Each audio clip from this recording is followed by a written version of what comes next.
Welcome to ABC campus. आज हम IFRS 16 leases में एक पास्ट एग्जाम का क्वेश्चन करेंगे फ्रॉम ऑटम 2018, जिसका टाइटल है Gava leasing limited.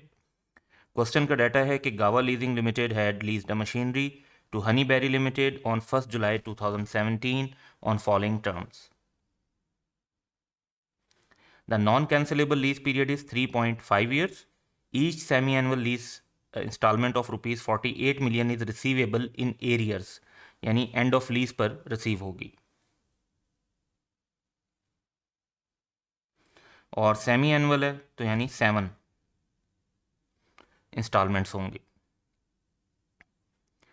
The lease contains an option to extend the lease term by 1.5 years. Each semi-annual lease installment in the extended period will be of rupees 15 million.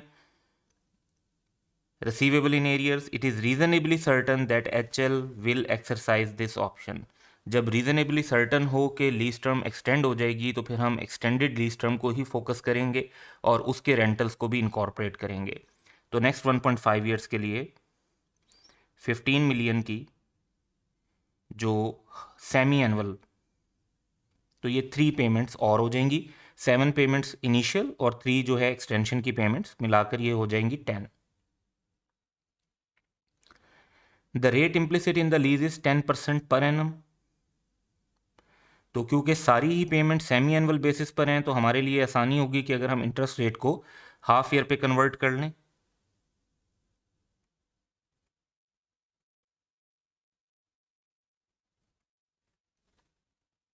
तो 5% rate use करेंगे और 10 periods को focus करेंगे। Useful life of machinery is 6 years। तो क्योंकि lease term उससे ज़्यादा है तो जो आपकी यूजफुल लाइफ है वो लेसी से रेलिवेंट है, वो यहाँ पर हमारे लिए रेलिवेंट इशू नहीं है। The guaranteed unguaranteed residual value at the end of lease term is estimated at 20 million। तो ये लेसर से रेलिवेंट है। GLL Gava leasing limited incurred a direct cost of rupees 10 million and general overheads of 0.5 million to complete the transaction. तो initial direct cost के तौर पर इनको consider किया जाएगा। रिक्वायरमेंट ये है कि prepare note for inclusion in GLL financial statement for the year ended 30 June 2018। लेकिन हमें जर्नल एंट्रीज पास नहीं करनी, हमें फाइनेंशियल स्टेटमेंट के एक्सट्रैक्ट्स नहीं बनाने, हमें फोकस करना है नोट पे जो कि 30 जून 2018 का है। तो जब लीज शुरू होगी उससे 1 साल बाद की सिचुएशन लेंगे। लेकिन यहाँ पर जो इम्पॉर्टेंट बात है कि हमारी जो कैलकुलेशंस होंगी वो सेमी एनुअल हैं।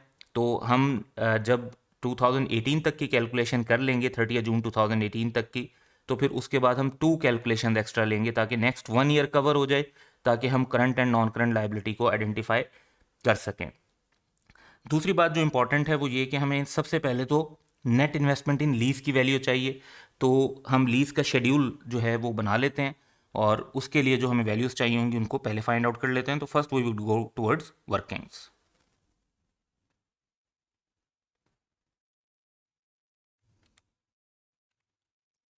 पेमेंट इन एरियर्स हैं।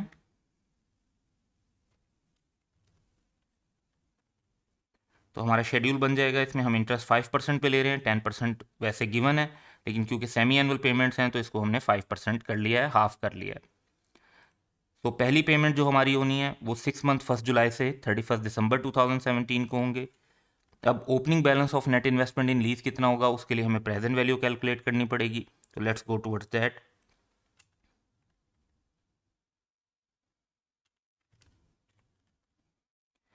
सो receipts, cash flows, annuity factor या पीवी फैक्टर जो हमें यूज़ करना पड़ेगा, और फिर प्रेजेंट वैल्यू।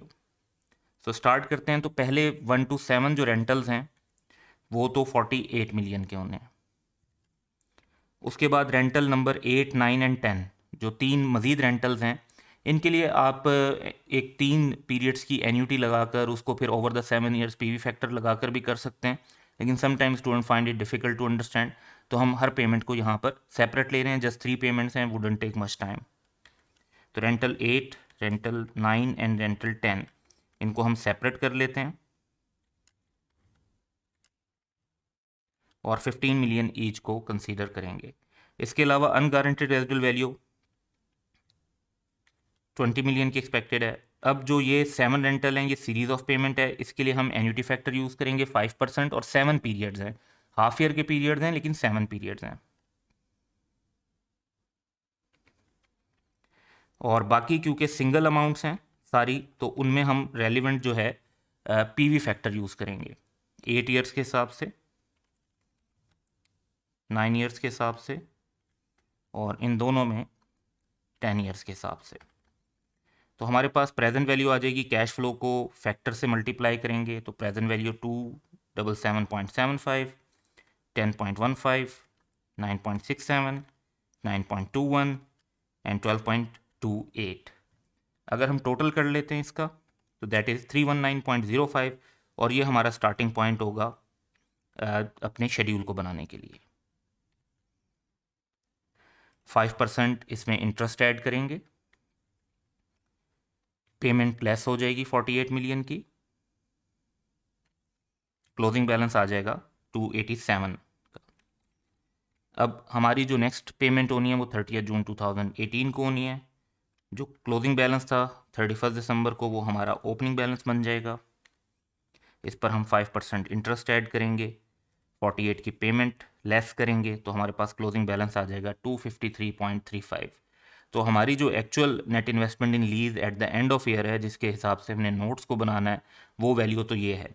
लेकिन अगर हम साथ के साथ करंट और नॉन करंट को आइडेंटिफाई करना चाहते हैं तो हमें अपनी कैलकुलेशंस को 1 साल आगे तक के लिए एक्सटेंड कर लेना चाहिए।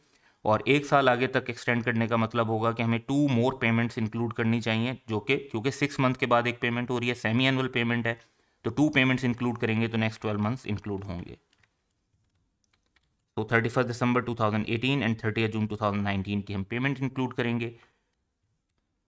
ओपनिंग बैलेंस जो कि प्रीवियस पीरियड का क्लोजिंग बैलेंस है, इसमें इंटरेस्ट ऐड करेंगे, पेमेंट लेस करेंगे, क्लोजिंग बैलेंस आएगा which would become opening balance, interest add करेंगे, पेमेंट लेस करेंगे। फर्स्ट 7 पेमेंट्स 48 की मिलियन की हैं, तो फर्स्ट 4 तो ऑब्वियसली 48 के अंदर ही फॉल कर रही हैं।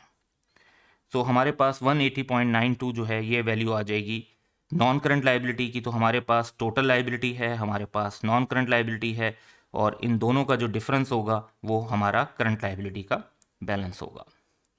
सो अब हम क्वेश्चन की मेन रिक्वायरमेंट की तरफ चलते हैं और नोट्स बनाते हैं।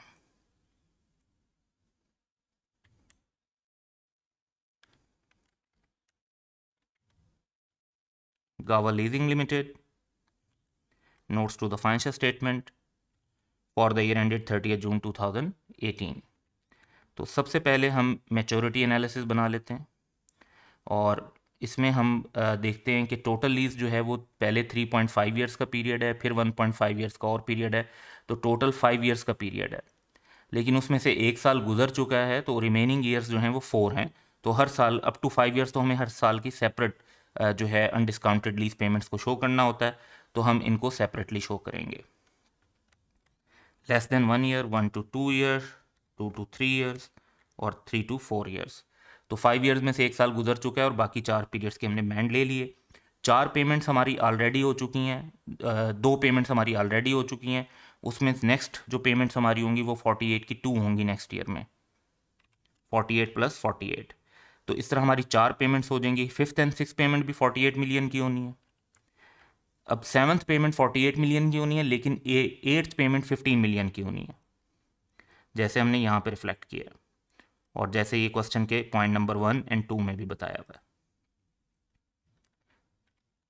और उसके बाद जो नेक्स्ट 2 पेमेंट्स होंगी वो भी 15 की होंगी। अनगारंटेड रेजिडुअल वैल्यू को हम शामिल नहीं करते मैच्योरिटी एनालिसिस के अंदर, क्योंकि इसमें अनडिस्काउंटेड लीज पेमेंट्स को लेना होता है, और लीज पेमेंट की डेफिनेशन में गारंटेड रेजिडुअल वैल्यू आती है, अनगारंटेड रेजिडुअल वैल्यू नहीं आती। अनगारंटेड रेजिडुअल वैल्यू रिकंसिलेशन के अंदर कवर की जाती है IFRS 16 को अगर हम प्रॉपरली इंप्लीमेंट करें। सो वी गेट 96, 96, 63 एंड 30, और इसका हम टोटल कर लेते हैं 285। ये हमारी अनडिस्काउंटेड लीज पेमेंट्स हैं। इसके साथ हमें मैच्योरिटी एनालिसिस बनाने के बाद एक, क्योंकि ये फाइनेंस लीज है, तो हमें इसमें एक रिकंसिलेशन का डिस्क्लोजर भी डेवलप करना होगा। रिकंसिलेशन में सबसे पहले तो हम यही अनडिस्काउंटेड लीज पेमेंट्स लेंगे, इसमें फिर हम अनगारंटेड रेजिडुअल वैल्यू ऐड कर देंगे। तो अनडिस्काउंटेड लीज पेमेंट और अनगारंटेड रेजिडुअल वैल्यू का जो टोटल है that is equal to gross investment in lease 305। अब हमारे पास नेट इन्वेस्टमेंट इन लीज की वैल्यू क्वेश्चन में अवेलेबल है, हमने वर्किंग में बना ली थी, एंड दैट इज 253.35। इसको हम अपने पास मेंशन कर लेते हैं। और now as a balancing figure जो डिफरेंस है वो रिप्रेजेंट करेगा अनअर्न्ड फाइनेंस इनकम को। तो 305 और 253.35 का डिफरेंस है 51.65। तो हमारा इस तरह से रिकंसिलेशन का डिस्क्लोजर भी कंप्लीट हो जाएगा। देन हम additionally net investment in lease को अगर नॉन करंट और करंट लाइबिलिटी के तौर पे प्रेजेंट करना चाहते हैं तो वो भी हम कर सकते हैं। सबसे पहले अगर हम बात करते हैं टोटल लाइबिलिटी की, जिस तरह यहाँ पर गिवन है वैसे ही हम सेम अमाउंट ले सकते हैं। और शेड्यूल में देखेंगे तो एक साल के बाद जो आपका बैलेंस बच जाता है 180.92, ये आपकी नॉन करंट बैलेंस है of the basically net investment in lease, and that would be 180.92। और जो डिफरेंस है एज अ बैलेंसिंग फिगर वो करंट लाइबिलिटी कंसीडर होगी। तो टोटल में से आप नॉन करंट माइनस कर दें, यू गेट करंट। इसमें वर्ड जो है लाइबिलिटी अप्रोप्रिएट नहीं है, हमें वर्ड एसेट यूज़ कर लेना चाहिए क्योंकि नेट इन्वेस्टमेंट है। So with this correction, that's all for today, in which we would make maturity analysis, reconciliation, and net investment in lease in the non-current asset and current assets. That's all for today. Have a good day.